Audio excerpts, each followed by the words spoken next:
Mga master, okay lang bang? Huwag niyong skip ang mga ads sa aking mga video kung okay lang mga master. Salamat sa solid na suporta po. Yon, what's up mga masters? Nandito na naman tayo sa panibagong araw, panibagong kabanata na naman ang pagsasama-samahan natin ngayon guys.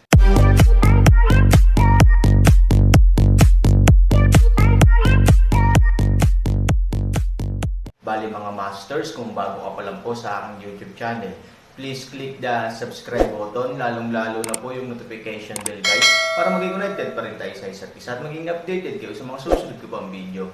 Bali mga masters, bago natin umpisahan ng kwento ay mag-shoutout po muna tayo para sa mga solid nating tagapakinig. Shoutout kay Piliones Nelson, shoutout kay Danilo Wamar, shoutout kay Jeps Helfield, shoutout kay Lan Terry. Yun na nga mga masters, no? Bali hindi na ito patagalin. In 3, 2, 1, let's go!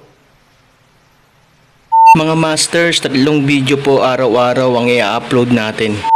Ang bagong yugto sa storytelling channel sa YouTube mapapakinggan. Ang nakaraan, hindi na nakatiis si Daryl at tinanong niya kung ano ang sagradong harang na nasa lugar ng mga elf. Sinabi ito ng maayos ni Master Ken upang maunawaan ni Daryl ng lubos ang mga sasabihin niya. Sinabi niya ang sagradong harang na iyon ay naghahati sa mundo ng elf at sa lugar ng mga Rakshia. Nung sinalakay ng mga Rakshia ang mga elf, labis na nagdalamhati ang buong lahing elf. Kahit sila ay nanalo sa mga Rakshia ngunit ang kapalit naman nito ay madaming nasawi sa kanila. Kasama na dito ang asawa ni Master Ken at ang anak nitong lalaki. Kaya nagpasya sila Master Ken at ang matatandang elf na gumawa ng isang sagradong harang upang hindi na basta-basta makapasok ang mga Rakshia sa kanilang lugar. Sinabi ito ng maliwanag ni Master Ken kay Daryl. At maya-maya, nagpasya na sila umalis ngunit bago umalis ang dalawa, kinausap muna ni Master Ken si Daryl nang sila lang. Sinabi ni Master Ken kay Daryl na protektahan niya si Lin kung ano man ang kakaharapin nilang panganib sa lugar na kung saan nandun ang sagradong harang. Dahil para kay Master Ken, kayang-kaya ni Daryl na maprotektahan si Lin, sapagkat alam at nasa isip ni Master Ken si Vin at Daryl ay iisa lang. Nang marinig ito ni Daryl, ito ay patuloy pa rin sa pagpapanggap na wala siyang kakayahan upang maprotektahan niya si Lin. Ngunit bandang huli, nangako si Daryl kay Master Ken na gagawin niya ang lahat upang maging ligtas sila lalo na si Lin. Tuldok, nang marinig ni Master Ken ang pangako ni Daryl, pinaalis na niya ang dalawa upang tumungo sa lugar kung saan nandun ang sagradong harang. Ang bagong kabanata. Kung ganun, maaari na kayong umalis. Nang marinig ito ng dalawa, lalo na si Lin, ito ay sobrang excited, at agad itong nagsalita. Napakahalaga ng mission natin ngayon, Vin. Kaya umayos ka, halika na sumunod ka sa akin. Lagi mo lang ako susundin at wala tayong magiging problema. Ama, aalis na kami. Master Ken, aalis na kami. Sabi ng dalawa, ngumiti si Master Ken at sinabi, mag-iingat kayo. Tumanggo ang dalawa at ito ay mabilis na lumipad palabas ng palasyo. Sa kabilang banda, si Charlie ay tulog pa rin sa mga oras na ito. Dahil sa kanyang pananabik na masaksihan ang mangyayari kay Daryl. Ito ay hindi makatulog. Ilang oras ang lumipas ay gising pa rin si Charlie ngunit sa hindi na niya kinaya ang antok, ito ay nakatulog na ng mahimbing. Dahil doon, hindi niya alam na si Daryl ay nakaalis na. At ang kasama niya ay hindi si Yui. Kung hindi si Lin, ang anak ni Master Ken. Tuldok, mabilis na lumipad ang dalawa patungo sa lugar ng sagradong harang. Si Daryl ay masyado tamad sa paglipad. Kaya ito ay bumagal ng paglipad, dahil sa kulang pa ang tulog ni Daryl ang kanyang katawan ay masyadong tamad.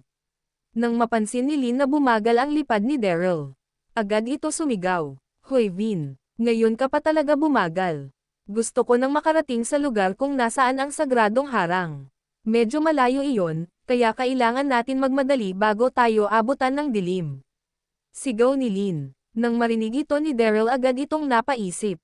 Malayo pala ang lugar na iyon. Ito ay ngumiti ng palihim at nakaisip ng isang mapang asar na gawain kay Lin. Nais ko muna asarin ang babae na ito. At gusto ko din abutan ng gabi, upang makasama ko ang anak ni Master Ken ng matagal.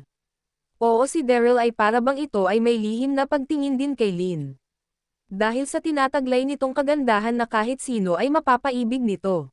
Kahit na masyadong matalim ang pag-uugali nito ni Miss Lin, ang kanyang kagandahan ay nangingibabaw pa rin sa kanya. Maya-maya, nagsalita si Daryl. Miss Lin, hindi naman ako katulad niyong mga elf, na may kakayahan na lumipad ng mabilis.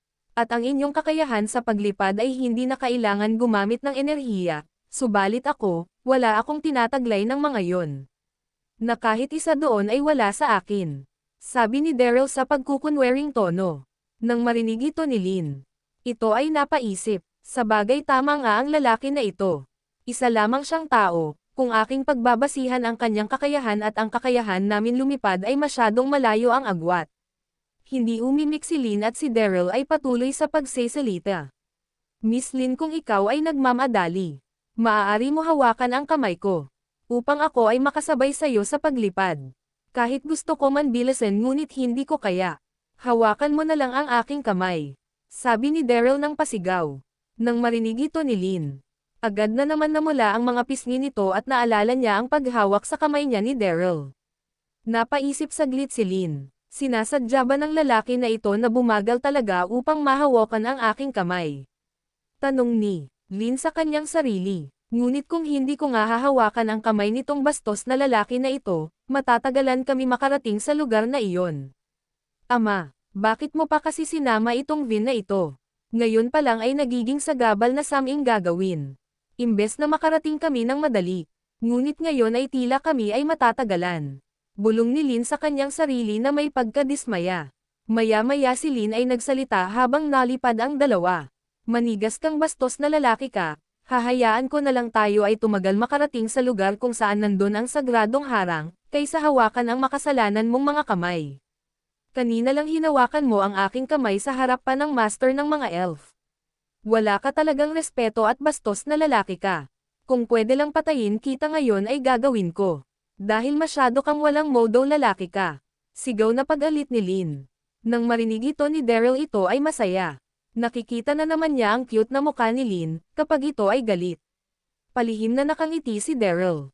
Maya-maya sinabi ni Daryl, Miss Lin, sinabi ko lang naman ang aking opinion, dahil kung gusto mo talaga agad makarating sa lugar na iyon, kung saan ang sagradong harang ay nandun. Kailangan mo akong hatakin para mapabilis tayo. Kung ayaw mo naman ay okay lang sa akin. Kaso nga lang aabutin talaga tayo ng dilim sa paglipad. Sa sinabi mo kanina mukhang napakalayo nga ng lugar na iyon. Sabi ni Daryl sa tono ng nagkukunwari. Nang marinig ito ni Lin, hindi niya pinansin si Daryl at ito ay nagpatuloy sa paglipad at medyo bumagal ito. Nakakainis talaga, madami naman pwede ipasama sa akin, bakit ang isang bastos na tao ang pinasama sa akin ng aking ama?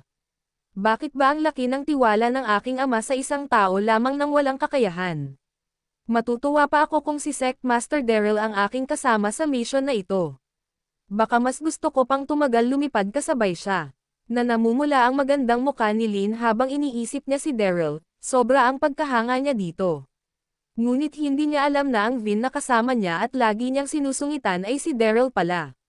Walang kaalam-alam si Lin na ang taong kanyang sobrang hinahangaan ay abot kamay niya na. Sa kabilang banda, sa kubo ni Charlie, si Charlie ay napabalikwas sa kanyang pagkakahiga. Naku, anong oras na, nakatulog ako nang hindi ko namamalayan, sabi ni Charlie sa kanyang sarili. Tumingin si Charlie sa kanyang orasan na nakasabit. Nakita niya na maaga pa. Tuldok, masyadong ako nag-alala, akala ko tinang-ali na ako ng gising, ngunit maaga pa pala. Alam ko ang Vin na iyon ay tulog pa, lalo na ito ay galing sa kasiyahan kagabi na ginanap sa palasyo. At ito pa ay nakainom ng alak. Kaya nakakasiguro ako na hanggang ngayon tulog pa ang Vin na iyon. Napakasaya ng aura ni Charlie. Dahil sa kanyang isip, ngayon ang araw na may mangyayaring hindi maganda kay Daryl. Dahil sa gamot na nilagay nito sa tubigan ni Daryl, malalagay si Daryl sa masamang sitwasyon ang nasa isip ni Charlie. Vin, ngayon na ang araw na ikaw ay mapahamak. Ngunit okay na din iyon, dahil matitikman mo naman ang pagkababae ni Yui. Sa gantong lagay ikaw ay makaramdam ng sarap, ngunit sa huli, ang masaklap na parusa ang iyong mararamdaman. Oo, nasa isip ni Charlie na laging magkasama si Yui at Daryl sa lahat ng oras.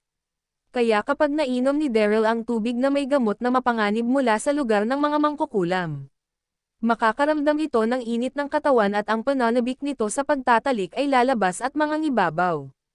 Kaya sa isip ni Charlie si Yui ay papuwersahin ni Daryl upang ito ay makasiping. At sa oras na iyon, ipapatawag ni Charlie ang mga matatandang elf at sila Master Ken upang masaksihan nila ang ginagawa ni Daryl, ngunit ang nasa isip ni Charlie ay nagawa na talaga ni Daryl, binigay ng kusa ni Yui ang kanyang pagkababae kay Daryl at ang dalawa ay umiibig na sa isa't isa. Kung iisipin kahit anong oras kung gusto ni Daryl na makasiping si Yui ay kayang-kaya nitong gawin, dahil ganon din ang nais ni Yui. At isa pa. Ang hindi alam ni Charlie. Kanina pagising si Daryl at ito ay nakaalis na ng palasyo at patungo sa malayong lugar kasama si Lin, ang anak ni Master Ken. Hindi niya alam si Daryl ay pinasama ni Master Ken sa isang mission kay Lin. At ito ay matatagalan pa para makabalik ng palasyo, dahil ang lugar na kanilang pupuntahan ay napakalayo. Oo, malawak ang nasasakupan ng mga elf, ang kanilang lupain ay sobrang lawak, kung ating iisipin, ang ganon kalawak na lupain kung sa normal na tao ay aabutin ito ng ilang linggo bago ito makarating. Ngunit sila Daryl at Lin ay may mga kakayahan na wala ang mga normal na tao. Si Daryl ay isa sa pinakamalakas na cultivator at si Lin naman ay isang elf. Kaya ito ay aabutin lamang ng ilang araw. Samantala si Charlie, masyado pang maaga, bulong ni Charlie. Maaari muna ako maligo at kumain, dahil ang vin na iyon ay tulog pa sa mga oras na ito. Mabilis na pumunta sa paliguan si Charlie na ang aura ay napakasigla. Ito ay nagbabad sa malamig na tubig. Ang sarap at ang gaan ng aking pakiramdam. Dahil ngayon araw, ay mawawala na ang taong kinasusuklaman ko. Kung naging mabuti ka lang sa akin, Vin, at hindi ka lumalapit kay Lin. Siguro ay magiging mabait ako sa iyo, at wala sa iyong mangyayaring masama. Pero masyado kang ipal, sinasadya mo maging bida sa lahat, lalo na kila Master Ken, pati si Lin ay iyong nilalapitan. Walang pwedeng lumapit kay Lin at ako lang dapat ang may karapatan upang maging pagmamay-ari ko siya. Oo, si Charlie ay labis na umiibig sa anak na babae ni Master Ken na si Lin. Dahil sa pagiging palaasar ni Daryl kay Lin, nabigyan ito ng ibang ibig sabihin ni Charlie. Akala niya si Daryl ay nilalandi niya si Lin sa mga oras na iyon. Ang hindi niya alam, ang dalawa ay laging nag-aaway. At si Lin ay sobrang inis kay Daryl. Natatakot si Charlie na mapalapit din ang loob nito kay Daryl. Kaya ganon na lamang ang pagkagalit niya dito. Sa kabilang banda, sa loob ng palasyo ng mga elf, si Master Ken ay naiwan ng dalawa sa hapagkainan, at ito ay malalim ang iniisip sa pag-alis ng dalawa, medyo nababahala si Master Ken. Tuldok, tama ba na si Vin ang pinasama ko sa aking anak na babae upang pumunta sa lugar na iyon? Ang lugar na tatahakin ng dalawa ay masyadong mapanganib. Kung kanilang aabutan na ang sagradong harang ay may lamat na. Maaari nilang makasagupa ang mga Rakshia na iyon. At kung hindi si Daryl si Vin, malalagay sa panganib ang aking anak na babae. Ngunit wala naman kasing ibang tao na narito sa aking nasasakupan, kung hindi si Vin lang. Nung si Sophie ay nais patayin ng aking anak, lumitaw ang makapangyarihang apoy na iyon na nagtataglay ng sobrang lakas na spiritual. At isa lang ang alam kung may ganon na teknik na ginagamit. Ito lang ang nag-iisang Sect Master ng Elysium Gate na si Sect Master Daryl. Kaya nakakatiyak din ako, na si Vin at Daryl ay iisa lang talaga. Pero sana talaga tama ang aking hinala, para maging ligtas ang aking anak sa anumang darating na sakuna sa kanilang pupuntahan. Bulong ni Master Ken sa kanyang sarili na may tonong pag-alala. Yun na nga mga masters, no? Bali panibagong kabanata na naman yung natapos natin ngayong gabi. Muli, maraming salamat po talaga sa walang sawang suporta po sa aking YouTube channel na talagang inaabangan nyo po ang bawat upload ko po. Bali mga masters, magkita-kita ulit po tayo bukas ng gabi at ngayon po ay magpapaalam po muna tayo. Bali mga masters, bye-bye!